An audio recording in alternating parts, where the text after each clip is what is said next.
Merci et bon appétit. Qu'est-ce que la vie? Une question donc à laquelle on est censé répondre aujourd'hui devant un parterre choisi. Une question philosophique. Et donc, je voulais commencer quand même par parler un tout petit peu de philosophie avant de passer aux aspects strictement biologiques de la question. En effet, mon professeur de philosophie, Michel Henry, qui était un philosophe phénoménologiste et chrétien, disait dans ses cours et a écrit que les biologistes n'ont rien à dire sur la vie. Au fond, on peut accepter ce point. Les biologistes travaillent sur les êtres vivants. Mais savent-ils ce qu'est un être vivant? Permettez-moi quand même, avant d'en arriver là, de rester un tout petit peu dans la philo encore et d'évoquer un philosophe qui va m'être utile pour la suite du discours scientifique, qui est Schopenhauer. Cet élève de Kant a affirmé, à l'inverse de son maître, qu'entre le phénomène, la représentation, et la chose en soi, le noumen, kantien, donc, eh bien, il existait une pierre de Rosette, il existait un moyen de faire le lien entre les deux, et que ce lien, c'était notre corps. Parce que notre corps, nous pouvons en avoir une représentation vue de l'extérieur, et puis nous sommes dedans. Donc nous devrions pouvoir savoir ce qu'il y a dans la chose en soi, au niveau de notre corps. Alors, Schopenhauer se pose cette question, se demande qu'est-ce qu'il trouve à l'intérieur de lui-même, et il y trouve une entité qu'il va appeler le vouloir vivre, ou la volonté. Il découvre l'immense puissance de ce vouloir vivre. Il postule que c'est la chose en soi, l'essence de tout, et qu'il pousse chaque être non seulement à vivre, mais aussi à le reproduire, à reproduire le vouloir vivre, et en produisant des descendants, bien sûr, et que ce vouloir vivre égoïste nous guide, nous manipule, afin que nous réalisions ses fins. Il a progressivement créé tous les êtres vivants. Schopenhauer a d'ailleurs lu Lamarck et accepte sa vision transformiste du monde vivant. Et in fine, le vouloir vivre a créé les humains. Et cette curieuse excroissance qu'est leur conscience de soi, qui amène l'humain à objectiver la volonté, qui amène l'humain à prétendre que la volonté est le fruit de sa conscience. Quelle prétention que celle de cette conscience qui prétend être la mère d'une volonté qui a créé l'ensemble des êtres vivants et, in fine, simplement des humains. Cette intuition fulgurante de Schopenhauer en 1818, les biologistes mettront en gros 150 ans à la retrouver. Et c'est un peu ce cheminement que je voudrais vous présenter maintenant. Mais n'oubliez pas que la science en général et la biologie en particulier sont des activités humaines et que les humains ne sont pas jamais, quel que soit un groupe, un seul bloc, que la science est clivée par des lignes extrêmement fortes. Une de ces lignes, celle qui sépare par exemple la tendance dite réductionniste et la tendance dite intégrative aujourd'hui. Il y a des gens qui pensent que pour comprendre un ensemble, eh bien, il faut en analyser chaque partie en détail et que c'est comme ça qu'on comprendra l'ensemble. D'autres pensent qu'il existe des propriétés émergentes et qu'il faut étudier tous les niveaux en même temps. Un autre grand clivage concerne l'idée du continu ou du discontinu. Il y a des gens qui pensent en continuité, d'autres qui pensent en discontinuité. Ça a été depuis toujours. En biologie, par exemple, ça s'est traduit par le fait que des gens comme Cuvier ou Gould, plus récemment, se sont élevés contre une vision très continue de l'évolution et ont proposé l'idée, au contraire, que les choses se passaient par grandes périodes de stabilité, puis par grandes crises. Mais plus spécifique à la biologie est la césure qui sépare la vision du vivant que nous donne la physiologie de celle que nous donne la génétique. La physiologie étudie la vie en abordant des flux de matière et d'énergie. L'énergie entre dans l'organisme, on le voit là, vous êtes en train d'absorber de l'énergie sous forme de matériaux énergétiques et vous allez les digérer, vous allez transformer cette énergie, les sucres, les graisses, et vous allez la stocker, cette énergie, de diverses manières. Vous allez, pour l'utiliser, la rentrer dans des petites molécules particulières qu'on appelle l'ATP, et qui sait, en absorbant ou en rejetant un atome de phosphore, absorber ou rejeter de l'énergie. Tout ça va fonctionner dans vos cellules. Cette énergie va transiter dans votre organisme. Elle va vous permettre de fabriquer de la matière, de fabriquer vous-même, et avec ça, d'être vivant, de vivre. Ça, donc, cette interaction entre des flux de matière et d'énergie coordonnés, c'est la vie pour un physiologiste. C'est aussi d'ailleurs la manière dont on entrevoit la vie quand on fait des sciences plus réductionnistes comme la biochimie, c'est-à-dire vraiment l'étude de ces molécules d'énergie qui portent de l'énergie ou qui peuvent structurer la matière dans l'organisme. C'est aussi la même vision qui prévaut dans l'écologie qui s'occupe par exemple des grands problèmes de climat. L'écologie dans laquelle on va se préoccuper de savoir si le taux de CO2 est en train de modifier la façon dont la végétation pousse, etc. Tout ça, c'est une vision de la vie fondée sur la physiologie, une vision de la vie dans laquelle les flux de matière et d'énergie sont au centre des préoccupations. La génétique, en revanche, donne une toute autre vision de la vie. Une vision d'ailleurs qu'on pouvait aussi avoir dès le départ. En dehors du fait de consommer de l'énergie et de l'utiliser, ce qui est une de nos caractéristiques, l'utiliser pour se constituer, bien entendu, les êtres vivants ont une autre caractéristique, ils se reproduisent. Vous savez tout ça déjà, je ne vous apprends rien. Mais en fait, il n'est pas tout à fait possible de définir un être vivant par le fait qu'il est capable de se reproduire. Parce que, vous voyez, si on disait un être vivant doit être capable de se reproduire, on dirait qu'un mulet n'est pas vivant. Ou un bœuf. Or, évidemment, c'est vivant un mulet ou un bœuf. Alors, en fait, c'est quelque chose qui est un petit peu plus compliqué que le fait de se reproduire, mais c'est bien de l'ordre de la reproduction. Et dans cette idée de reproduction, on ne s'intéresse plus tellement aux problèmes de flux de matière et d'énergie. Alors on dit couramment en biologie qu'un individu se reproduit. C'est une arnaque. Les individus ne se reproduisent pas. Un individu, c'est une entité qui existe à un moment donné, qui a été conçue, qui va se développer, et puis qui va disparaître, qui va mourir, et il n'y a aucun moyen de reproduire cet individu. Même le clonage ne reproduit pas l'individu, il produit un autre individu qui a pas mal de similitudes avec le précédent, mais ça sortirait un petit peu du cadre de ce que je veux discuter aujourd'hui. Donc, la vie vue par un généticien, c'est un processus lié à la reproduction avec toute une série de mécanismes qu'il faut bien comprendre pour voir un petit peu où est-ce que ça va nous emmener. La reproduction existe quand même, c'est-à-dire que les individus globalement se reproduisent de nouveaux individus plus exactement. Le fait qu'ils ne se reproduisent pas eux-mêmes mais qu'ils produisent de nouveaux individus fait partie des grandes difficultés à régler dans les familles. Vous l'avez peut-être déjà constaté, un certain nombre de parents pensent réellement s'être reproduits en faisant des enfants, et l'un des travaux à faire pour les enfants, c'est de montrer à leurs parents que non, ils ne se sont pas reproduits. Alors, qu'ont-ils reproduit? Qu'avons-nous hérité de nos ancêtres? Voilà la question. En fait, on en a hérité bien peu de matière. Si je regarde les molécules qui me constituent, elles proviennent effectivement de ce que j'ai mangé pendant ma vie, bien plus que de ce que mes parents ont pu me transmettre. D'ailleurs, probablement, à l'âge que j'ai, il ne me reste absolument plus rien matériellement. Alors, qu'ai-je donc hérité de mes parents? Eh bien, ce que j'ai hérité de mes parents, c'est leur génome, l'information génétique qu'ils m'ont transmise. C'est une chose tout à fait extraordinaire que de penser que c'est une information qui est transmise et que ce qui est le flux important du point de vue de l'hérédité n'est pas un flux matériel, mais un flux informationnel. Je voudrais vous dire tout de suite que sur le plan scientifique, nous sommes dans une situation difficile là parce que l'information, je vous en parle, on en parle tous les jours, et personne ne sait vraiment la définir. Il n'y a pas de définition réelle de l'information, en tout cas pas au sens où on l'entend ici. Pas de définition d'une information qui ait un sens. Et donc, en fait, je sais qu'il y a une information qui est transmise, bien que je ne sache pas bien définir scientifiquement ce qu'est cette information, bien que je ne sache pas la quantifier, bien que je ne sache pas vraiment travailler dessus. Mais je sais une chose, c'est que cette information, c'est une entité qui n'est pas de l'ordre de la matière pure, mais qui est portée par de la matière. Elle est portée par des molécules particulières, les acides nucléiques, vous avez tous entendu parler de l'ADN, je ne vais pas revenir là-dessus.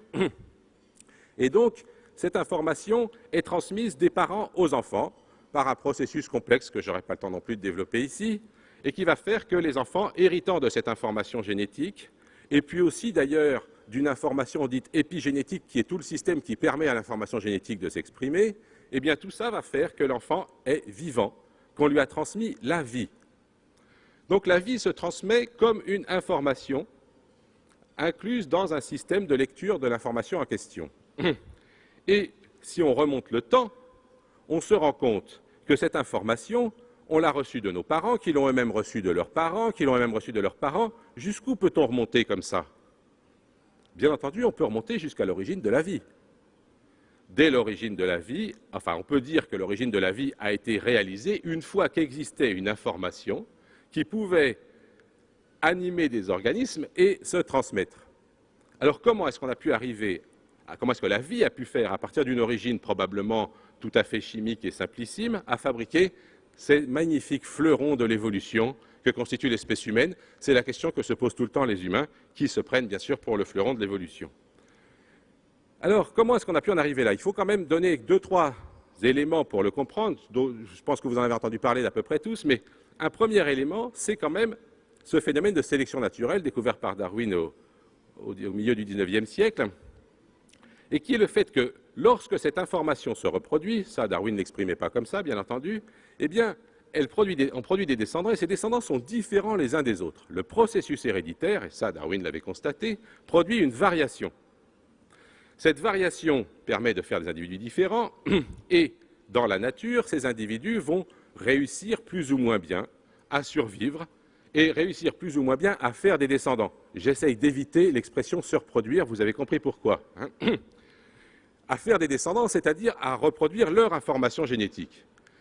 Les individus qui font beaucoup de descendants vont beaucoup reproduire leur information génétique, les individus qui en font peu vont moins la reproduire, et ceux qui en font pas du tout ne vont pas la reproduire du tout. Le résultat, c'est que la génération suivante ne sera pas exactement comme la génération précédente. La génération suivante aura été influencée par ce processus de sélection naturelle, qui est donc le fait que cette information génétique se reproduit, qu'elle varie, et que cette variation elle-même va induire des différences de réussite évolutive. C'est tout ça, la sélection naturelle, et ça répété sur de nombreuses générations. Qu'est-ce qui va se passer? Bien entendu, parmi ces informations, celles qui font les organismes qui les reproduisent le mieux vont être de plus en plus fréquentes, et celles qui fabriquent des organismes qui les reproduisent peu vont disparaître. Ajoutez à ça le fait qu'il y a un principe de variation fondamentale dans le système, qui est que même parmi les copies d'une même information vont se fabriquer des différences qui vont refabriquer des variations, et vous voyez que progressivement, les informations vont fabriquer des organismes de plus en plus aptes à les reproduire. Le résultat de ce processus, c'est que les êtres vivants, vus par les biologistes de l'évolution à l'heure actuelle, sont le produit de ce processus de maximisation de la reproduction de l'information génétique. Nous sommes les produits de ce processus. Ça a quelque chose d'un peu choquant. Une manière de dire ça, c'est de dire que nous sommes des artifices inventés par les gènes pour se reproduire. J'ai constaté, quand j'enseigne ça, que certains étudiants trouvaient ça tout à fait révulsant. Et je suis sûr qu'il y en a parmi vous qui trouvent ça aussi très désagréable, de penser qu'ils ne sont que des sacs à gènes, si vous voulez, destinés à reproduire cette information qui les a fabriqués de façon un peu aveugle. Vous voyez que ça veut dire qu'un être vivant, vu sous cet angle, n'est plus que le produit d'un processus qui le destine à reproduire ses gènes, un point, c'est tout. Il n'est que ça au départ. Entendons-nous bien, je suis en train de vous donner une description historique de la façon dont nous avons été produits. Quand je vous dis qu'on est là pour reproduire nos gènes, je ne suis pas en train de vous donner une leçon de morale, j'espère que vous l'avez compris, mais simplement de vous dire dans quel est le type de processus qui nous a produits. Ce que nous faisons de notre vie, nous humains, dépend de ce que nous en voulons en faire et de la morale qu'on a pu se fabriquer par ailleurs. Et je ne pense pas que les lois naturelles nous donnent de morale. Donc, bien que nous soyons destinés à nous reproduire par la façon dont nous avons été produits par le processus évolutif, je n'en tire aucune leçon de morale. La preuve d'ailleurs, je n'ai pour le moment toujours pas eu de descendants personnellement. Alors,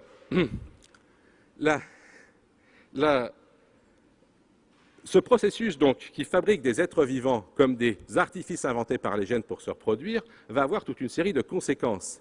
Les organismes sont des machines extraordinairement finalisées vers la reproduction de leur information génétique. Et si on veut comprendre pourquoi tel ou tel organisme fonctionne de telle ou telle façon, eh bien, il faut comprendre en quoi cette façon de fonctionner dans l'environnement où il se trouve permet de reproduire l'information génétique de l'organisme en question. Voilà la façon dont, à l'heure actuelle, les évolutionnistes abordent le problème de ce qu'est un être vivant. Évidemment, un être vivant va donc fabriquer des flux coordonnés de matière et d'énergie, comme on l'a dit tout à l'heure dans la vision physiologique, mais dans un but précis, le but de reproduire l'information génétique. Alors attention, quand je vous dis que les gènes fabriquent des organismes pour les reproduire, que les organismes ont un but qui est de reproduire leur information génétique, ne croyez surtout pas que je prête une conscience aux gènes ou aux organismes qui ne sont pas humains et qui vont vouloir reproduire leur information génétique. Je place le mot volonté dans le sens schopenhauerien du départ, dans lequel, effectivement, la volonté précède très largement l'émergence de la conscience et n'en est pas le produit. Pour l'espèce humaine, on pourra discuter, si ça vous intéresse, de savoir comment la volonté s'exprime chez les humains. Et au fond, une question qui me semble philosophiquement très complexe, c'est de savoir jusqu'à quel point est-ce que la volonté que nous exprimons avec notre conscience est une volonté vraiment différente de celle des gènes qui nous ont fabriqués, ou si nous ne faisons que reprendre cette volonté très primitive et la transformer à notre sauce de manière à lui donner une allure humaine. Parmi toutes ces volontés, tous ces phénomènes de volonté qui se produisent donc dans les êtres vivants, je peux percevoir évidemment que quand vous prenez un morceau de pain avec votre main et que vous le cassez, que vous le portez à votre bouche, vous voulez manger. C'est probablement un acte relativement conscient. Ceci dit, la question que je me pose, c'est est-ce que cet acte est fondamentalement différent de l'acte qu'est en train de commettre un renard qui court après une poule?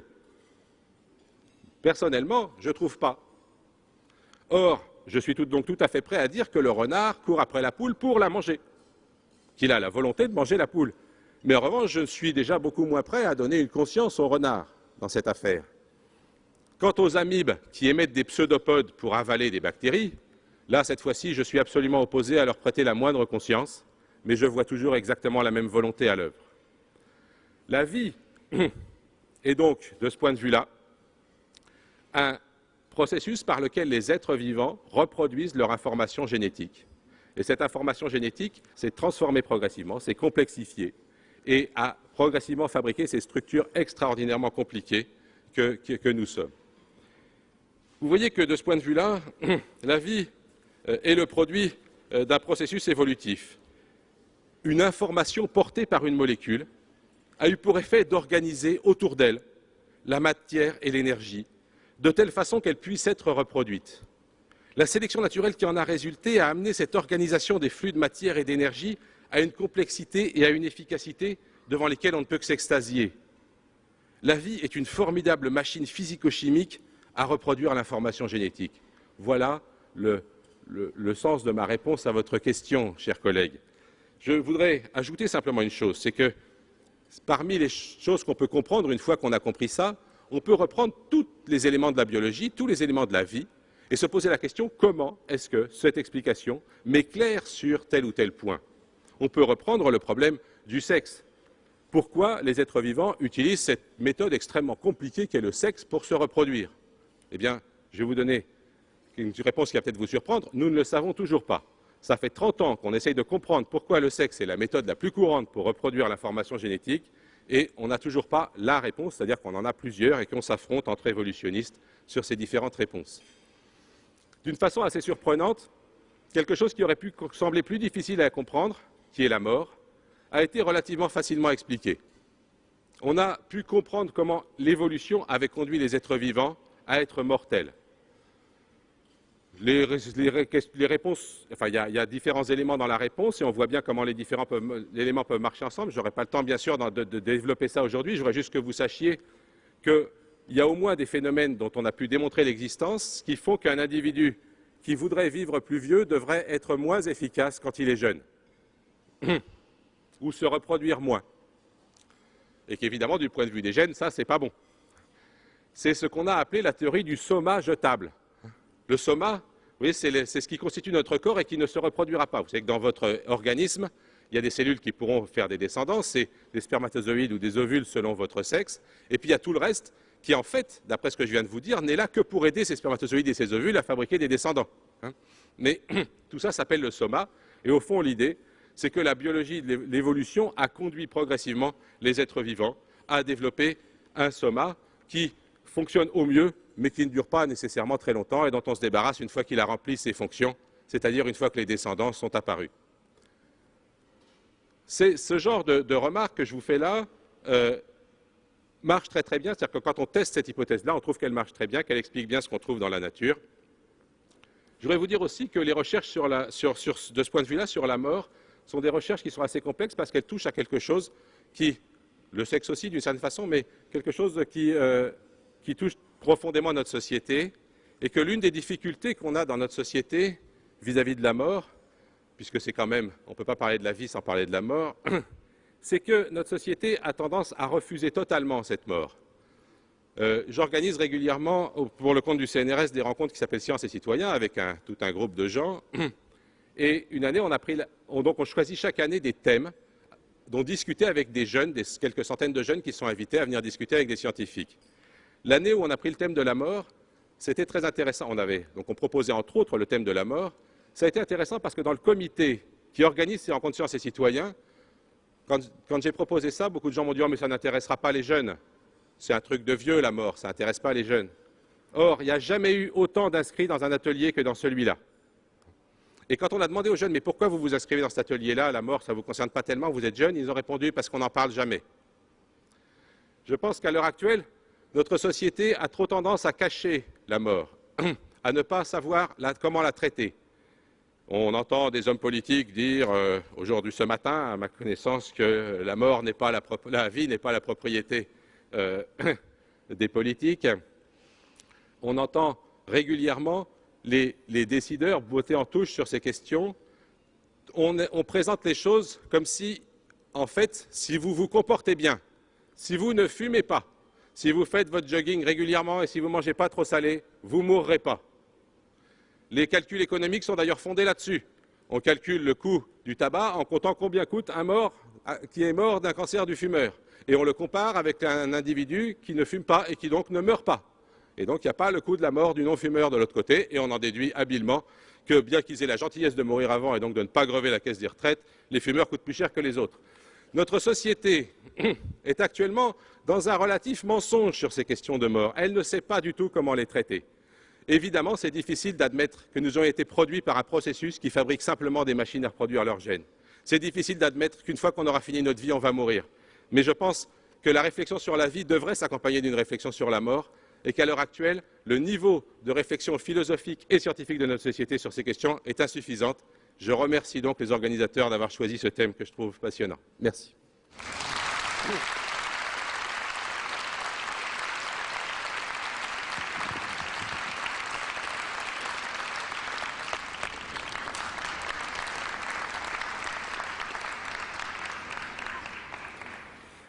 Bonjour.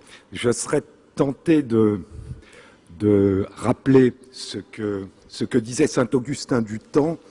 Quand on parle de la vie, tout le monde sait ce que c'est, mais quand on me demande de l'expliquer, je ne sais pas de quoi il s'agit. Une des grandes révolutions de ces 150 dernières années de science a été la réalisation, ou la notion en tout cas, que l'univers dans son ensemble, y compris la vie, y compris nous-mêmes, avons émergé de combinaisons aléatoires en dehors de tout projet entre les composants élémentaires de la matière.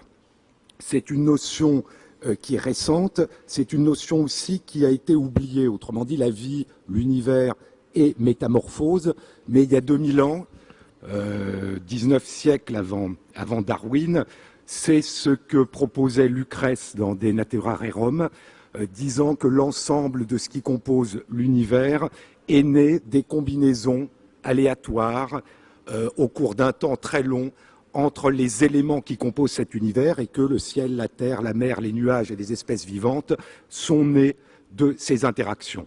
Si on revient à cette difficulté de comprendre l'absence de projet à l'œuvre dans l'évolution et les métamorphoses du vivant, c'est aussi une notion qui a été émise et qui a été oubliée, ce qui se passe souvent dans la pensée humaine et dans la pensée scientifique, puisque Lucrèce disait, ce qui allait être une des bases de la théorie de l'évolution, que les organes n'ont pas été créés pour leur fonction, que les yeux ne sont pas apparus pour nous permettre de voir, et qu'il s'agit d'une erreur fréquente, mais que les yeux sont apparus avant qu'ils ne permettent de voir. Donc ce sont des idées d'un côté révolutionnaire, cette émergence aléatoire par des combinaisons entre des éléments, cette absence de projet, et ce sont d'un autre côté des idées qui ont été pensées il y a très longtemps, qui ont été formulées il y a très longtemps et qui, pour toute une série de raisons, ont été oubliées.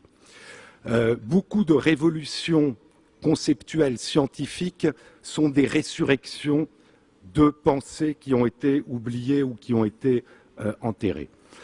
Alors, qu'est-ce que la vie? Une façon de poser cette question est la même, du même ordre que se demander qu'est-ce que l'humain par rapport à l'animal, qu'est-ce que la vie par rapport à la matière, qu'est-ce que l'âme ou l'esprit par rapport au corps, ou de manière plus récente, ça ce sont des questions qui ont hanté l'humanité depuis l'origine, de manière plus récente, qu'est-ce qu'un individu par rapport aux dizaines de milliers et de milliards de cellules qui le composent. Et une réponse a longtemps été de nature qualitative. Autrement dit, si la vie se distinguait de la matière, c'est parce qu'il y avait de la matière vivante. Si l'esprit se distinguait du corps, c'est parce qu'il y avait un esprit qualitativement particulier qui habitait le corps. Et si l'homme se distinguait de l'animal, c'est parce qu'il y avait une humanité particulière qui coexistait avec l'animal humain. Et ce que, encore une fois, la science de ces 150 dernières années nous a appris, c'est à transformer des interrogations qualitatives en interrogations quantitatives, autrement dit, à penser que la complexité des interactions, des relations entre des éléments semblables peut produire des configurations des entités tellement différentes et tellement nouvelles qu'elles nous font penser qu'elles sont constituées de quelque chose d'autre. Et donc aujourd'hui, l'idée est que l'homme est une façon pour un animal de se développer et d'exister, que l'esprit est une façon pour un corps de se manifester et que la vie est une des manières qu'a la matière de s'organiser et qu'ont les éléments de la matière de s'organiser et d'interagir. Alors, si la vie est de la matière, ce qui est intéressant, c'est que dans une perspective d'évolution, la vie est apparue à émerger, ou on pense en tout cas qu'elle a émergé sur la Terre, très peu de temps avant que la Terre ne se soit formée. Autrement dit, 500 millions ou 1 milliard d'années après la formation de la Terre, apparaissent, pensons-nous, les premiers êtres vivants. Et puis, depuis 4 milliards d'années, depuis les premières bactéries jusqu'à aujourd'hui, il semble, en tout cas à notre connaissance, que la vie n'est pas réémergée. Et donc nous vivons conceptuellement dans une tension qui est celle de la négation de la génération spontanée, qui a été un des grands progrès de la biologie du XIXe siècle, et en même temps dans la certitude que cette génération spontanée de vie à partir de la matière a bien dû avoir lieu très tôt, très vite, mais ne s'est jamais reproduite. Et qu'aujourd'hui, tout ce qui se propage, en fait, c'est de la vie qui se construit à partir d'autres êtres vivants. Alors, si la vie peut émerger de la matière, qu'est-ce qui différencie la matière non vivante de la vie? Et un certain nombre de travaux actuels suggèrent que c'est l'irréversibilité, les contraintes de coopération entre un certain nombre d'éléments. Autrement dit, l'idée actuelle, plus que l'idée qu'il y a ce qu'évoquait Pierre-Henri Gouillon, des gènes qui gouvernent obligatoirement tout ce que font les cellules, l'idée qu'il y a un certain nombre de structures qui expliquent, pilotent et prédisent la vie, c'est qu'il s'agit, dans les termes du généticien Richard Lewontin ou de Stuart Kauffman, d'un processus de co-construction où des éléments, des molécules qui interagissent ensemble rentrent dans des cycles qui deviennent irréversibles parce qu'ils sont mutuellement imbriqués. Et donc une autre façon de voir cette définition, cette vision explicitée par Jacques Monod de hasard et de nécessité. La nécessité est toujours un terme ambigu puisqu'il traduit à la fois nécessaire à quelque chose et donc réintroduit confusément l'idée d'un projet. C'est nécessaire parce qu'il ne peut pas en être autrement. Autrement dit, fait de hasard et d'irréversibilité, c'est-à-dire de difficulté à revenir en arrière. Donc la vie est un processus de construction, de déconstruction et de reconstruction dont les contraintes internes sont telles que ce phénomène a tendance à se propager et donc à donner l'impression, même dans ses formes les plus élémentaires, de tendre vers un but ou vers un projet. Est-ce qu'on peut construire de la vie à partir de la matière? A priori, rien n'indique aujourd'hui que cela soit impossible. Un des problèmes, étant donné que notre définition de la vie est essentiellement descriptive et non pas formalisée, c'est que quand bien même de la vie serait construite, il n'est pas évident que nous saurions la reconnaître. Mais pour vous parler un peu de cette transition entre matière et vie, il y a des exemples vivants. Vous savez que dans certaines circonstances, des bactéries privées de milieux nutritifs ou exposés à des agressions vont mourir, mais d'autres bactéries vont se transformer en ce qu'on appelle des spores, c'est-à-dire des cellules résistantes qui cessent toute activité et qui attendent, qui sont suspendues jusqu'à ce que le milieu environnant leur permette de recommencer à vivre.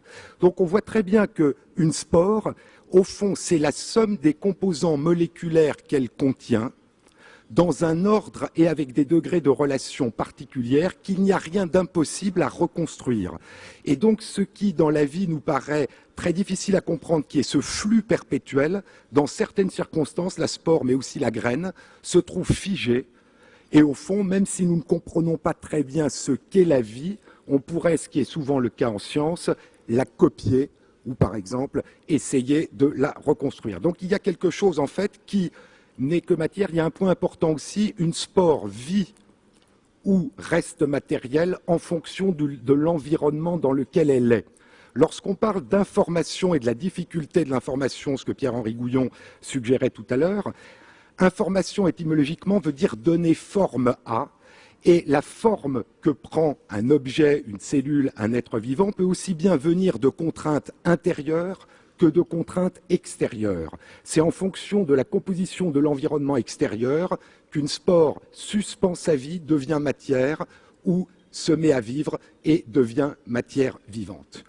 Le deuxième aspect que je voudrais aborder, quand on pose la question « qu'est-ce que la vie ?», qui est une question très neutre, la vraie question c'est qu'est-ce que nous pensons, qu'est-ce que nous comprenons, qu'est-ce que nous savons de la vie. Niels Bohr, un des pères de la mécanique quantique, disait que la physique n'est pas la science qui décrit le comportement de la matière, mais qui est la science qui décrit la manière dont les physiciens se représentent le comportement de la matière. Pour les biologistes, la biologie est une science beaucoup moins dure que la physique, il en est de même, mais la biologie a ceci de très particulier, qu'elle se pose non seulement des questions sur les êtres vivants, qu'est-ce que la vie, qu'est-ce qu'un être vivant, mais elle se pose des questions aussi sur ce qu'est notre fonctionnement cérébral. Autrement dit, une des questions de la biologie qui commence à émerger aujourd'hui, c'est comment nos activités mentales nous permettent d'entrer en relation avec le monde et de le représenter. Et donc il y a au cœur de la biologie d'aujourd'hui non seulement la question de qu'est-ce que la vie ou qu'est-ce que le monde qui nous entoure, mais comment construisons-nous en nous et manipulons-nous ensuite intellectuellement ou physiquement les représentations de ce que nous voyons. Et donc la science est aussi essai de compréhension des relations, et dans ce phénomène de co-construction, ce qui est hérité, ce qui est mémoire, ce qui est information, c'est-à-dire la partie génétique, s'exprime en même temps que ce qui vient de l'environnement, de l'extérieur. C'est toujours très difficile de penser que l'environnement, dès qu'on parle de vivant, est source d'information, et pourtant ça ne nous gêne pas du tout quand nous pensons à de la matière non animée. Autrement dit, personne ne pense que la transformation de deux molécules d'hydrogène et d'une molécule d'oxygène en eau liquide, gazeuse ou glace dépend d'une quelconque modification qui se passe à l'intérieur même des composants de la molécule. Tout le monde comprend très bien que la température et la pression extérieure vont entraîner ces changements. Et donc il y a une difficulté à admettre et à comprendre que l'environnement extérieur puisse donner forme à un être vivant ou à une entité vivante. Alors c'est d'autant plus complexe et redondant que les êtres vivants créent leur environnement. Il n'y a pas un être vivant et son environnement, et le fait que l'être vivant, a priori, est plus ou moins bien adapté à cet environnement. Richard Lewontin disait que les êtres vivants ne commencent pas par résoudre des problèmes, ils commencent par les créer. Et vous savez que, par exemple, l'oxygène a eu une histoire complexes sur la Terre et des relations complexes avec les êtres vivants. Il y en avait très peu dans l'atmosphère au départ et la vie était donc sans oxygène. L'oxygène était inutile à la vie. L'activité des cyanobactéries, l'activité de photosynthèse a abouti à ce que l'atmosphère soit progressivement enrichie à 20% d'oxygène il y a à peu près 2 milliards d'années. L'oxygène est quelque chose de toxique qui a sans doute abouti à la destruction de la plupart des espèces vivantes, et celles qui ont survécu et dont nous sommes les héritiers sont celles qui non seulement étaient capables de résister à l'oxygène, mais qui ont été par hasard capables de l'utiliser pour produire de l'énergie. Et donc, au long de 4 milliards d'années, l'environnement est devenu soit composé d'oxygène inutile, d'oxygène dangereux ou d'oxygène indispensable. Donc la vie modifie l'environnement, et cet environnement que la vie modifie à son tour la vie elle-même. Je pense que ça a des implications importantes, y compris en écologie, c'est-à-dire que si nous voulons réguler l'équilibre de la vie sur la Terre, le problème n'est pas de la figer en pensant qu'elle peut rester figée, c'est dans les métamorphoses, dans les phénomènes de déconstruction et de reconstruction permanents, d'essayer simplement de l'orienter dans une direction, mais sachant qu'elle va inévitablement évoluer et modifier l'environnement dans lequel elle se propage. Un mot peut-être sur les difficultés que nous avons à percevoir les relations qui peuvent exister entre gènes et êtres vivants dans ce qui est peut-être le plus proche de nous, qui est le comportement et le comportement cérébral. Vous savez que une des bases de l'étude de l'influence des gènes sur le comportement est l'étude des oiseaux et en particulier des rites nuptiaux chez les oiseaux. En général, lorsque les femelles ont le choix, elles choisissent un mâle qui aura un certain nombre de particularités, couleur du plumage, taille, etc. Bon. L'idée est que, à partir du moment où ce choix est fait, l'enfant sera plus robuste, l'œuf pondu sera plus gros, et donc l'idée est qu'il y a chez le mâle des gènes qui codent pour la robustesse et la force de l'enfant, qui sont associés aux gènes qui, eux, permettent l'expression de certaines couleurs du pelage. Et que donc, au fond, en choisissant la couleur, la femelle choisit les gènes du mâle qui lui permettront d'avoir des gros enfants. Il y a des fois, le fait de ne pas voir certaines choses ne vient donc pas de la manière dont on réfléchit, mais de la façon dont on pose la question. Il y a quelques années, autrement dit, la façon de poser la question détermine le type de réponse possible. Il y a quelques années, par hasard, des chercheurs se sont aperçus que dans une espèce d'oiseau, si l'on mettait des bagues au mâle, d'une couleur rouge ou verte, eh bien lorsqu'ils avaient une bague de couleur rouge, les femelles les trouvaient extraordinairement séduisants, quelle que soit la couleur de leur pelage, et s'ils mettaient une couleur verte, elles les trouvaient extraordinairement repoussants, quelle que soit la couleur de leur pelage. Et pour la première fois, il devenait possible de dissocier la constitution génétique d'un mâle du fait qu'il était ou pas trouvé séduisant. Et donc, lorsqu'on donne dans ces expériences aux femelles la possibilité de choisir, il s'avère que lorsqu'elle choisit le mâle le plus beau, qui est simplement celui à qui on a mis une bague rouge, eh bien, l'œuf qu'elle pond est plus gros, et donc, a priori, l'enfant aura des qualités de robustesse plus grandes. C'est dû au fait que lorsqu'elle choisit ce mâle beau, elle sécrète plus de testostérone, qui est une hormone qui intervient dans la construction de l'œuf, que si elle choisit un mâle qui a une bague qui n'est pas belle. Et donc, ça veut dire qu'une partie de la robustesse de l'enfant, de la construction de l'enfant, est liée aux émotions que ressent la femelle, et que tant qu'on n'a pas réussi à dissocier ce qui est lié au gène de ce qui est lié au comportement, on vit dans l'illusion qu'une caractéristique est génétiquement transmise. Des travaux très récents sur un autre comportement qui est l'anxiété montrent chez le rat et la souris que lorsqu'on croit que l'anxiété est héréditaire parce qu'elle se retrouve chez tous les enfants d'une lignée génétique pure, si on fait élever l'enfant par une femelle qui n'appartient pas à cette lignée mais à une lignée calme, l'enfant devient calme, des caractéristiques particulières du cerveau apparaissent à l'âge adulte et, fait beaucoup plus intéressant, si cet enfant est une femelle, elle donnera elle-même naissance à des enfants calmes. Autrement dit, il y a une transmission héréditaire d'un comportement acquis que dans nos civilisations humaines, on appellerait culture. Il y a une transmission héréditaire pour partie qui provient du comportement, et des travaux encore plus récents qui datent d'il y a quelques mois montrent le jeu subtil qu'il y a et qui là touche à certaines questions liées à la reproduction. Dans d'autres animaux, dans d'autres souris, cette transmission n'a lieu acquise que si l'embryon est implanté dans une mère porteuse et qu'en plus la mère l'élève. Le fait d'avoir été porté dans l'utérus d'une mère calme ne suffit pas, le fait d'avoir été élevé par une mère calme ne suffit pas, mais la conjonction des deux suffit à rendre non anxieux un animal anxieux. Et donc vous voyez que plus on réussit à découpler ce qui peut être dû à l'environnement et ce qui peut être dû au gène, on s'aperçoit là encore non pas de quelque chose qui est préécrit, programmé et qui va imposer le futur comme s'il en avait une projection, mais de phénomènes de coopération, de co-construction qui vont déterminer de manière très ouverte, ce qui ne veut pas dire obligatoirement libre, le destin d'un individu. Je voudrais reprendre Une autre question qu'a abordée Pierre Rigouillon sous un angle un peu différent, qui correspond à cette fois à mes travaux de recherche, et qui est de poser la question des relations qui peuvent exister entre la vie et la mort. Vous savez que classiquement, on a l'habitude de considérer que la mort est l'antagonisme absolu, l'antinomie absolue de la vie.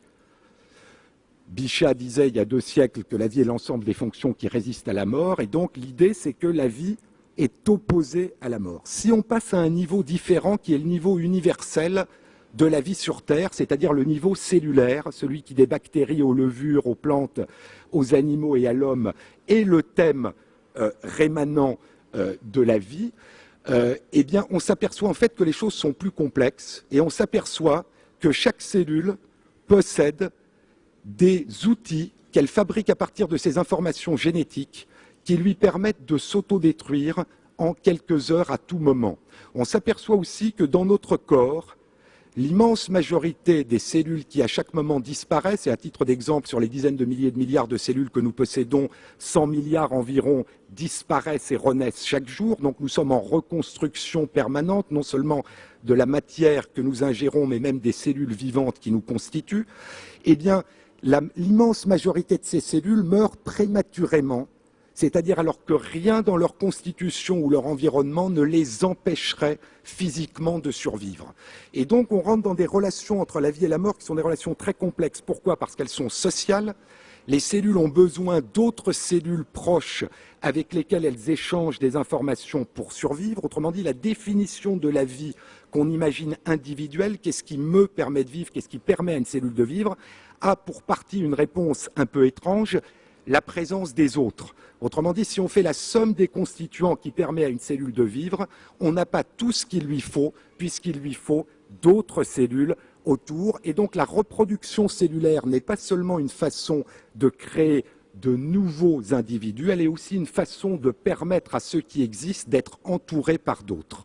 C'est le premier point. Le deuxième, qui est assez aussi surprenant, c'est que pour les cellules, en tout cas de beaucoup d'organismes, vivre, c'est avoir réussi pendant un temps à réprimer le déclenchement d'une mort prématurée, donc d'une autodestruction. Et donc vous voyez qu'on rentre dans un concept de vie au niveau cellulaire social et on rentre dans un contexte de précarité de la vie. Et ce que nous montre la biologie, c'est que cette précarité de la vie joue un rôle énorme dans notre construction. Autrement dit, que le développement embryonnaire n'est pas simplement la construction d'une forme, mais aussi procède par élimination, un peu comme la sculpture où on donne forme par ce qu'on retire et pas seulement par ce que l'on rajoute. Des organes extrêmement complexes comme notre cerveau, au moment où les connexions entre les différentes cellules nerveuses qui vont nous permettre de penser s'établissent, ces connexions sont affinées, ajustées par des phénomènes de régulation de la survie et de la mort qui impliquent ces mécanismes d'autodestruction. Et donc on a une vision cette fois non pas de la mort comme une fin simplement, mais au moins à l'échelle cellulaire et à notre échelle, quand on prend le point de vue cette fois de nous par rapport à nos cellules, d'une œuvre de construction. Et donc les relations entre la vie et la mort sont extrêmement compliquées.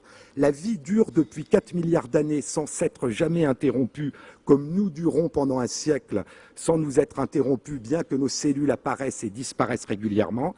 Et donc je pense qu'il y a un certain nombre de façons de penser la mort, cette fois au niveau des individus, des animaux et non pas des cellules, qui prend en compte ces transactions, ces échanges, ces équilibres entre disparition prématurée et fabrication de quelque chose qui reste très mystérieux et qui est fondamental à la vie jusqu'à nos jours, qui est la jeunesse.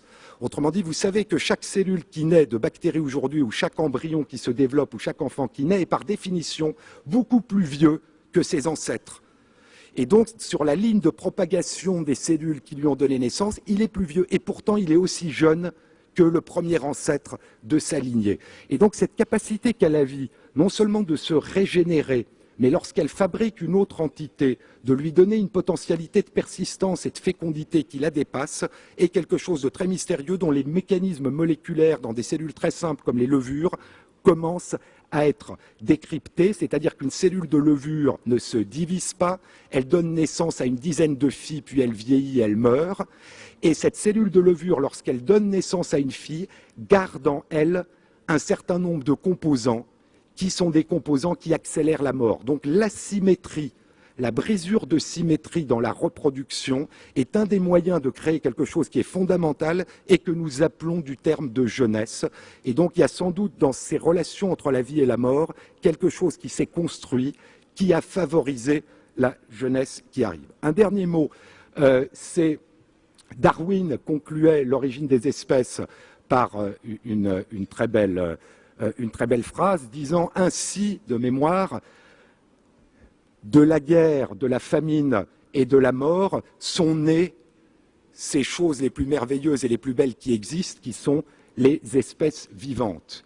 Et il poursuivait dans la dernière phrase, il y a une certaine grandeur, il y a de la grandeur à considérer cette naissance. Alors il y a de la grandeur à considérer que de phénomènes aveugles, nous sommes nés, mais il y a quelque chose d'effrayant à penser qu'au bout de 4 milliards d'évolutions, nous avons co-construit un monde dans lequel la guerre, la famine et la mort sont quelque chose qui continue à exister et donc que nous n'avons pas réussi à nous défaire de ces modalités de la construction de vie que nous avons héritées pour essayer de le changer. En d'autres termes, ce qui est essentiel à mon sens dans notre compréhension de la vie, c'est d'essayer de comprendre ce que nous sommes, c'est de nous donner la carte des territoires que nous habitons, mais pas, et c'est impossible, de nous indiquer le chemin. Et donc il faut cette tension et cette dialectique de ne jamais chercher dans ce qu'on décrypte de la vie quelque chose qui nous indique une modalité d'être, mais nous pouvons au contraire et nous devons essayer de changer un certain nombre des comportements dont nous sommes les héritiers. Je voudrais terminer par un petit conte qui est un conte d'un des maîtres du hassidisme juif du XVIIe siècle, Nachman de Bratislava, et qui est à peu près le suivant. Un jour, un conseiller vient voir le roi d'un pays et lui annonce que le blé qui poussera à la prochaine saison a une forte probabilité de rendre fou. Le roi et le conseiller se demandent ce qu'il faut faire et il y a suffisamment de blé dans la récolte qui va avoir lieu, de blé qui ne rend pas fou, pour le stocker et pouvoir en manger pendant très longtemps. Simplement, le roi se dit que manger du blé qui ne rend pas fou et être sage au milieu d'une population qui est folle est quelque chose qui est aussi difficile que d'être fou au milieu d'une population de sages. Et donc il décide de faire comme les autres et donc ils mangeront, lui et son conseiller, le blé qui rendra fou. Mais il demande à son conseiller de lui tracer un signe sur le front et lui-même tracera un signe sur le front de son conseiller et comme ça, quand tout le monde deviendra fou, ils sauront que comme tout le monde, ils deviendront fous aussi, mais lorsqu'ils se regarderont l'un l'autre, ils sauront qu'ils sont fous. Donc dans tout ce que nous apprenons sur la vie et dans tout ce que nous décidons de faire, quels que soient les consensus auxquels nous pouvons arriver, quelles que soient les vérités qui nous paraissent à un moment donné permanentes, il est sans doute essentiel à ce type de débat que reste toujours le doute, l'inquiétude, le questionnement qui sont à la fois la source de l'activité scientifique et la source de l'activité éthique. Merci beaucoup.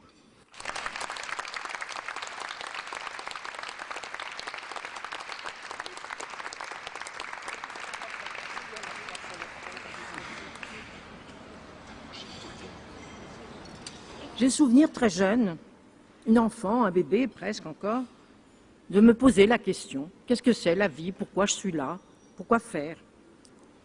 Et puis naturellement, adolescente, parce que je crois qu'il n'y a pas plus d'âge, que c'est surtout à l'adolescence, cette crise de l'adolescence, que si souvent les jeunes filles et les jeunes gens se posent des questions sur le sens de la vie, pourquoi ils sont là. C'est d'ailleurs aussi sans doute la raison pour laquelle il y a relativement tant de suicides parmi les jeunes. Il est certain qu'à tel ou tel moment de la vie, et particulièrement en vieillissant, lors de certaines crises, comme je le dis, à nouveau, on se pose la question. Et je suis persuadée que même ceux qui paraissent les plus frustres, les plus superficiels même, n'échappent pas à ce questionnement. À cette question, je ne puis répondre ni en philosophe, ni en scientifique, ni en médecin, biologiste ou psychanalyste, ni même en sociologue. Je n'appartiens à aucune de ces disciplines, je ne suis proche d'aucune école dont les uns et les autres se réclament. aussi amené à évoquer les graves problèmes posés par la définition de la vie, comme je l'ai été moi-même dans l'exercice de mes fonctions. La première question qu'on se pose, c'est celle aussi de son commencement et quand elle se termine. À cet égard aussi, je ne pourrais vous faire part que de réflexions très personnelles, inspirées par mon propre vécu, mon regard sur les problèmes humains qui se posent, et comment, étant de formation juridique, j'ai été amené à prendre position sur toutes ces questions. Pendant très longtemps, ce sont des textes religieux qui ont défini la vie, le commencement de la vie. La Bible, le Coran, les réunions des actes des conciles, et pendant très longtemps, c'est ce qui a marqué en tout cas notre société, notre civilisation judéo-chrétienne.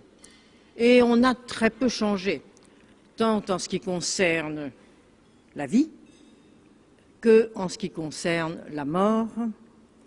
Et c'est le législateur, lorsqu'il est intervenu, qui, dans presque tous nos pays, n'a fait en fait que reprendre ce qui avait été élaboré au cours des siècles par ces traditions religieuses et surtout ces croyances religieuses, qui, s'agissant des religions monothéistes, ne différaient guère les unes des autres. Je dirais qu'elles ne différaient guère sur cette question, comme d'ailleurs elles ne différaient guère de la conception qu'elles pouvaient avoir des différences entre les hommes et les femmes et dans leur rôle dans la vie, qui d'ailleurs très largement était consécutive et inspirée par ce que l'on disait ou ce que l'on savait ou ce que l'on voulait penser de la naissance, du commencement et des conséquences à en tirer. Mais avant de venir à ces questions, puisque j'ai évoqué le vécu de chacun et l'importance qu'il a, je ne puis pas ne pas évoquer mon expérience personnelle qui est celle de la proximité de la mort. La proximité de la mort, mais aussi de la douleur et de la souffrance. Mais j'ajouterais que ce n'est pas seulement la mort, la douleur et la souffrance, mais aussi pour ceux qui se sentent proches de la mort, pour ceux qui souffrent, qui sont angoissés par ce poids, il y a aussi longtemps, toujours presque, ce que représente le prix de la vie, l'acharnement à vivre et l'espoir de survivre. Dans les camps de concentration, et notamment dans un camp comme Auschwitz, où j'ai vécu pendant quelques mois, la mort était présente partout. Elle était présente dès que les gens descendaient du train et qu'il y avait une sélection très rigoureuse entre ceux qui auraient le droit de survivre, une petite chance, pas grande, mais une petite chance de survivre, et ceux qui étaient condamnés à mourir dans les heures qui suivaient, dès l'arrivée. Les enfants, les vieillards, mais bien d'autres étaient immédiatement condamnés. Et sur la rampe se succédaient les convois, notamment pendant les mois de mai et juin, où chaque jour arrivaient des milliers de 44, où chaque jour arrivaient des milliers de personnes. La vie n'avait plus de prix. Et pourtant, pour nous, qui les voyons, qui voyons tous ces enfants, eh bien la vie des enfants prenait un prix qu'elle n'avait jamais eu.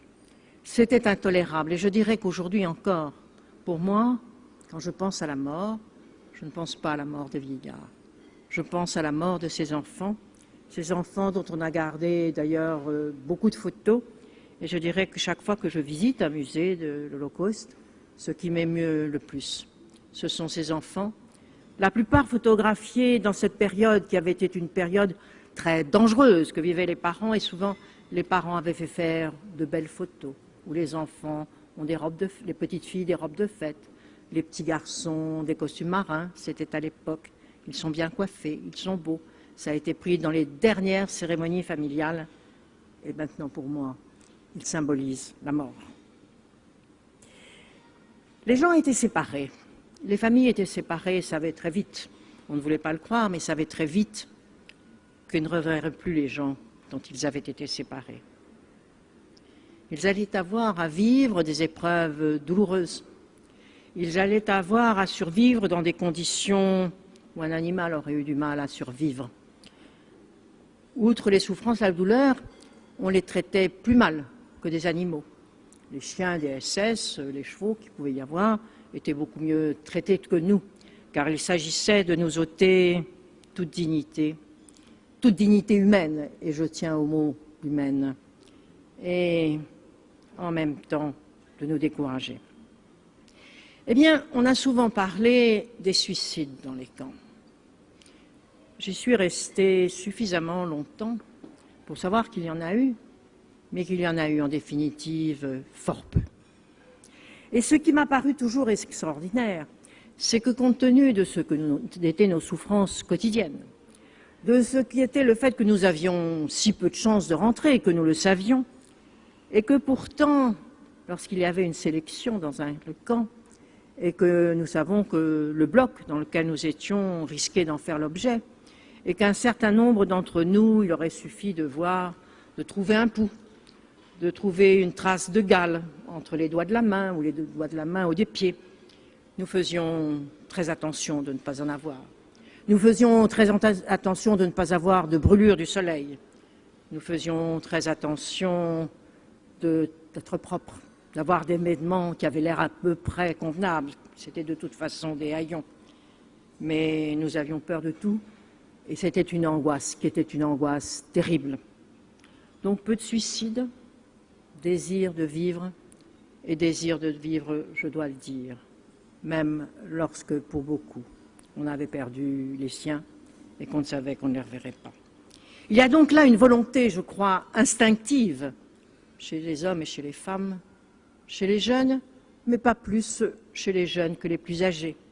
J'étais parmi les plus jeunes et j'étais toujours étonnée d'entendre des femmes qui étaient, elles, parmi les plus âgées, le plus souvent, nous dire « Oh, mais pour vous, ce n'est rien. Nous avons 30 ans. Nous savons ce que nous allons perdre. Vous ne l'avez pas su, c'est plus facile pour vous. » Voilà un peu comment on raisonnait. On ne savait plus, en fait, comment on raisonnait, mais on voulait vivre. Ce qui n'empêchait pas d'ailleurs la solidarité, mais l'instinct de vie et de survie, dans des conditions les plus terribles, subsistait. Ma mère, qui par tout à fait le plus grand des hasards était entrée dans le camp et avait survécu, a fait 70 km à pied dans la neige et le froid, ayant souvent à supporter quelqu'un qui s'accrochait à elle, alors qu'elle avait subi une opération peu de temps d'être arrêtée, que ça avait toujours une éventration, et qu'elle avait toujours donné, pendant les mois où elle était au camp, le sentiment qu'elle était entre la vie et la mort, tout en ayant toujours un courage formidable. Elle a fait ses 70 km à pied, puis ensuite 3 jours dans des wagons ouverts, sous la neige, le froid, sans manger, et simplement, parce qu'elle avait toujours conservé sa dignité, son courage, l'envie surtout de soutenir ses filles. Elle a survécu jusqu'au typhus, au mois de mars 1945. Je la cite parce que c'est ce qui m'est le plus proche, mais ce fut l'exemple que donnèrent beaucoup de déportés. Et pourtant, le jour où elle a disparu, elle était dans un tel état. Elle était devenue si maigre, ce que l'on appelait au camp des musulmans, parce qu'ils n'ont plus rien sur la peau, on ne les voit plus. Elle n'avait plus conscience de grand-chose. Eh bien, ce jour-là, je me suis dit qu'au fond, pour elle, je ne regrettais pas qu'elle soit morte, parce que je trouvais sa vie, ses derniers jours de vie, tellement épouvantables que je pensais qu'elle ne pourrait jamais s'en remettre. J'ai donc eu cette expérience de la mort, de la vie, de la dignité devant la vie, et sans doute, ça m'a beaucoup influencée pour la façon dont ensuite j'ai abordé la vie en général. J'ai essayé de donner un sens à ma vie, à l'éducation de mes enfants, mais surtout à ce que je faisais, à ce que j'étais moi-même. J'avais choisi d'être avocate, Je suis devenue, parce que je pensais que c'était l'occasion de défendre certaines idées, de défendre notamment ceux qui étaient privés de liberté, ceux qui étaient bafoués, n'avaient pas droit à la justice normale. Je suis devenue magistrat. Je n'ai pas regretté, ne serait-ce que parce que pendant 7 ans, j'ai été à l'administration pénitentiaire et que, bien qu'il s'agisse de détenus pour des détenus de droit commun, la liberté, c'est la liberté. La dignité de l'homme, c'est la dignité. Et que pendant 7 ans, à l'administration pénitentiaire, chargée au service de la détention, j'ai essayé que dans les prisons, ces principes soient sauvegardés. Nous étions à l'époque un groupe de femmes et d'hommes, en femmes, j'étais la seule, mais d'hommes, dont la plupart avaient un peu choisi cette voie, y compris d'ailleurs parmi les administrateurs des prisons, parce qu'ils avaient été prisonniers de guerre, parce qu'ils avaient été déportés, parce qu'ils avaient été internés, et qu'ils espéraient pouvoir changer, améliorer, réformer les prisons. Je dois dire qu'elles étaient absolument dégueulasses, que c'était épouvantable sur le plan matériel et que nous n'avions pas beaucoup de moyens. Mais il y avait au moins un espoir, l'espoir de changer les choses. On l'a fait, un peu, autant qu'on l'a pu. J'étais donc magistrat, et c'est le droit qui est ma formation profonde. Je suis une juriste. Il se trouve par un certain nombre de hasards, mais les plus grands des hasards, et quand aujourd'hui je n'ai pas de scrupules à défendre le droit pour les femmes d'avoir des carrières politiques, je dis tout de suite, je ne suis pas concernée, puisque moi je suis au contraire la femme qui a profité du fait qu'il n'y avait pas de femmes dans la politique. C'est parce qu'il n'y avait pas de femmes ministres, c'est parce qu'il n'y avait pas assez de femmes parlementaires qu'on a dit, ben celle-là, elle est là, elle a été beaucoup au Parlement, elle a fait voter des textes, peut-être pourrait-elle, on va toujours faire l'essai. Et c'est comme ça que je suis devenue ministre en 1974.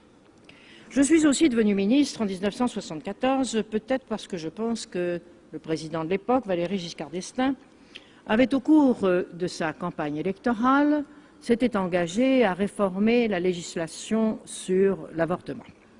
Et qu'il s'est dit que peut-être une femme, il connaissait d'ailleurs par Michel Poniatowski mes idées sur la question, et que ce serait peut-être plus facile pour une femme de faire voter ce texte que pour un homme. L'année précédente, le garde des Sceaux, qui était monsieur Jean Tétinger, avait essayé de faire voter une loi. Immédiatement, elle avait été renvoyée à la Commission des affaires sociales de l'Assemblée nationale et le texte avait été renvoyé aux calendes. Il a fallu tout de même le procès de Bobigny, l'acquittement de la jeune fille qui était concernée, la mobilisation des femmes et de nombreuses associations pour que le problème soit réellement posé, alors qu'il l'avait été dans de nombreux pays précédemment, qu'il avait été tellement que, en fait, les Françaises allaient très facilement à l'étranger, aux Pays-Bas, en Angleterre, en Suisse, mais c'était en Suisse beaucoup plus compliqué, beaucoup plus coûteux. Mais il y avait donc, pour celles qui étaient informées et qui en avaient les moyens, les possibilités de se soustraire aux difficultés de la loi française, et je dirais plus qu'encore qu'aux difficultés de la loi française, aux problèmes médicaux qui pouvaient se poser pour elles, puisqu'il y avait chaque année environ 300 femmes qui mouraient encore d'avortement. Il suffisait à l'époque de parler à certains étudiants en médecine pour qu'ils vous expliquent dans quels états elles arrivaient parfois dans les hôpitaux et comment, dans certains cas aussi, elles étaient traitées dans les hôpitaux. Ça perturbe, les magistrats s'en étaient beaucoup émus, pour une raison légale déjà, pour une raison bien sûr de fait de circonstances, de situation. Mais la loi ne fait jamais que traduire et prendre en compte les situations. Et c'est là, je crois, la grande différence qu'il y a entre le législateur, le responsable de la loi, celui qui vote la loi, qui doit prendre en compte la culture, et ce qui fait la grande différence entre une démocratie où le Parlement est l'émanation de la représentation, il est la représentation nationale, et où il y a un moment où il ne peut pas ne pas tenir compte de la représentation nationale. Alors il est vrai que sur ce problème, les opinions affichées n'avaient guère changé et que les opinions affichées étaient tout de même très largement résultantes je dirais, de conceptions religieuses pour la plupart.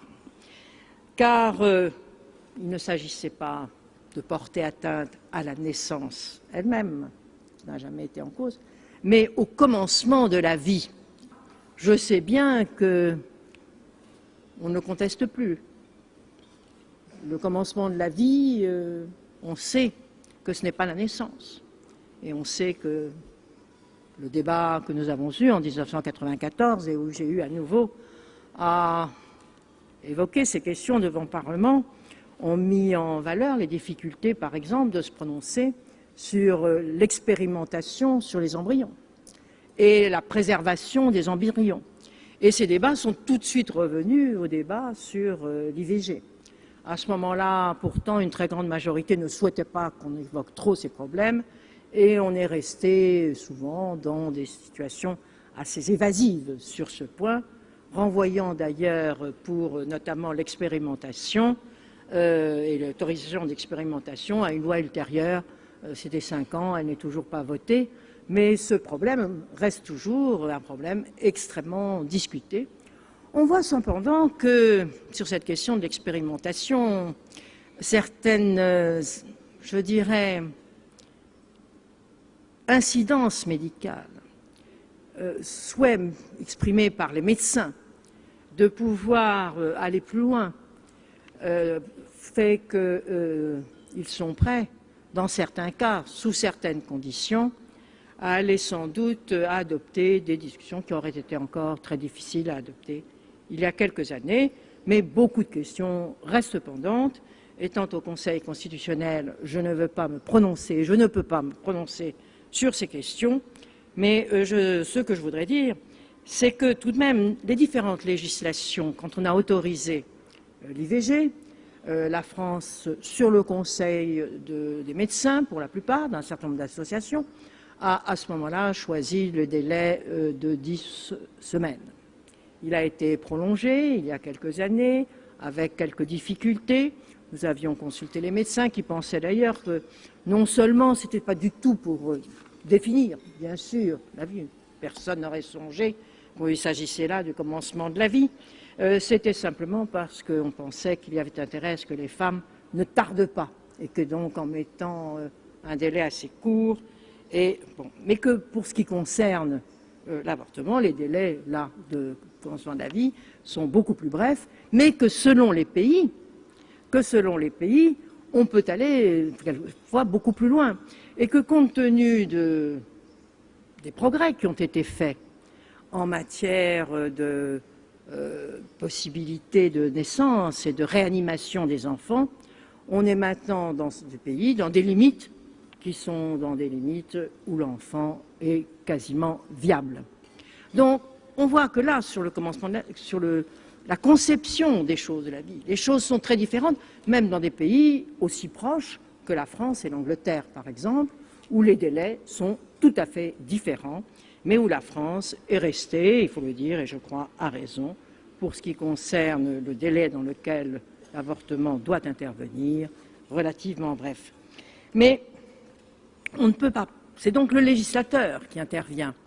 Et ce n'est pas en écoutant à la fois, je dirais, les scientifiques, ce qu'ils peuvent apporter, les médecins, des considérations de fait, et notamment en ce qui concerne l'avortement, ce sont les gynécologues qui ont été les plus écoutés, mais que l'opinion publique en tant que telle, les mouvements, les églises, sont aussi des partenaires lorsqu'on prépare ce genre de texte.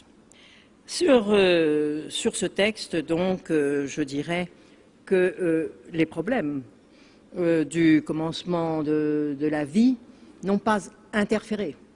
Nous avons pris la loi, le législateur, la représentation nationale a pris des positions de principe qui lui paraissaient raisonnables, mais qui lui paraissaient raisonnables par rapport à une certaine culture, à un état de la société, à des désirs de la société, à des besoins, et je dirais surtout pour répondre à une situation qui était une situation d'angoisse, de détresse pour les femmes, d'hypocrisie aussi dans la société et d'injustice qui était inacceptable. En ce qui concerne la fin de la vie,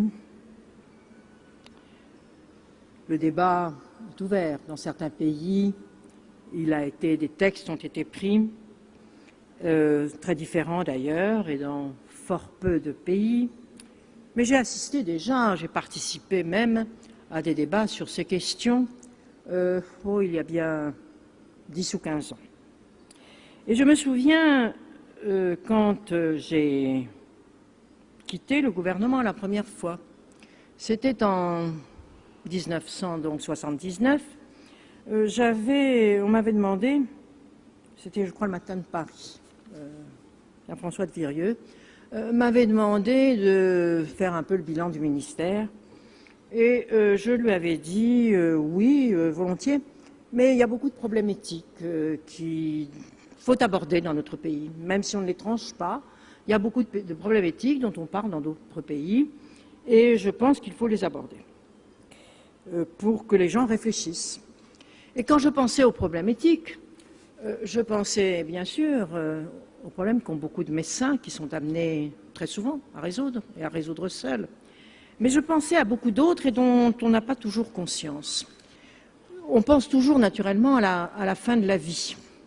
Fin de la vie pour lequel maintenant il y a une définition. Si c'est la mort, elle est définie. On ne parle pas, elle est définie, les médecins ont des critères, on sait à quel moment ces machines qui maintiennent les gens artificiellement, on peut les arrêter. Ils se concertent, on sait. Mais ce que j'observe, c'est que toute l'évolution de la médecine et de la science, tellement rapidement,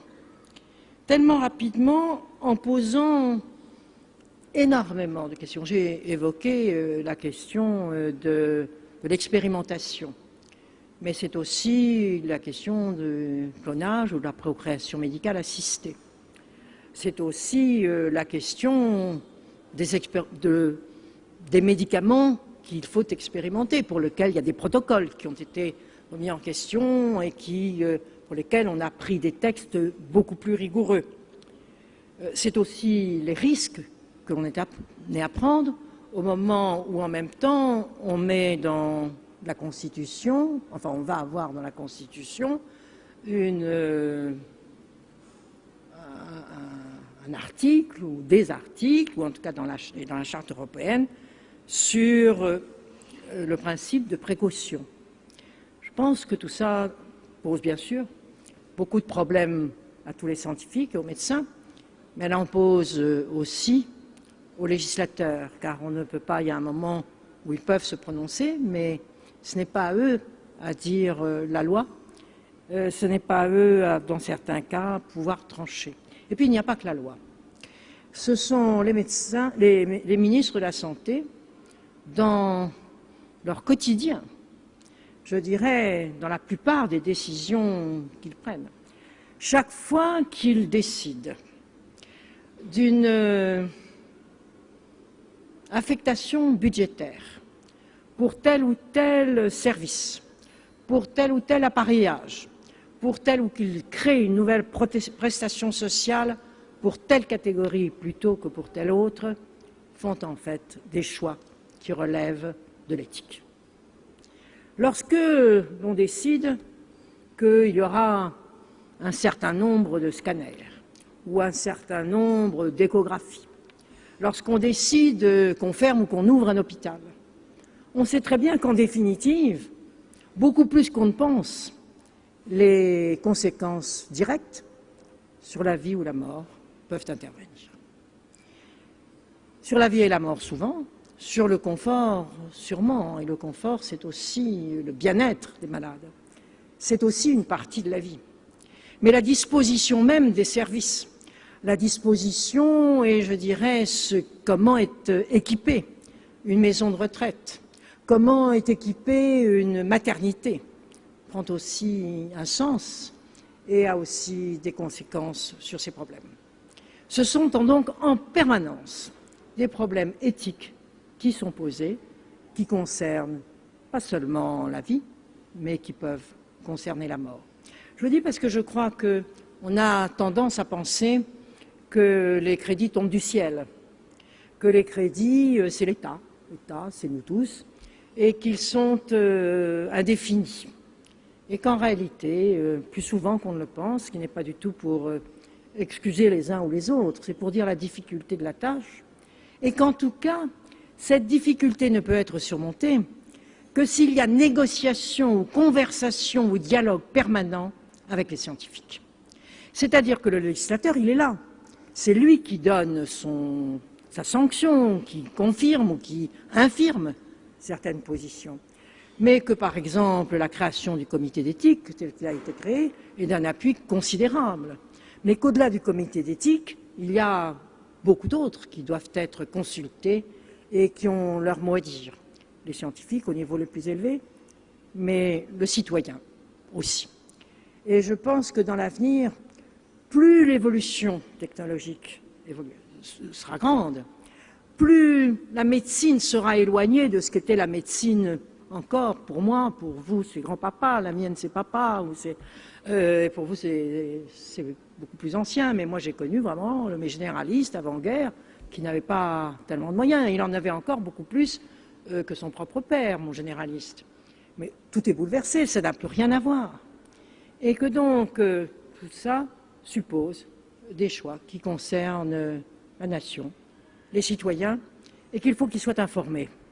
Qu'il faut soient informés, et ce sera peut-être mon dernier mot, c'est de vous remercier de m'avoir donné la parole, de pouvoir justement faire un petit peu d'information sur quelque chose qui est fort éloigné de ce qui a été dit par mes prédécesseurs, mais qui est simplement à la fois le vécu de quelqu'un qui essaye de se sentir comme citoyen responsable et qui a essayé de l'être comme ministre. Merci.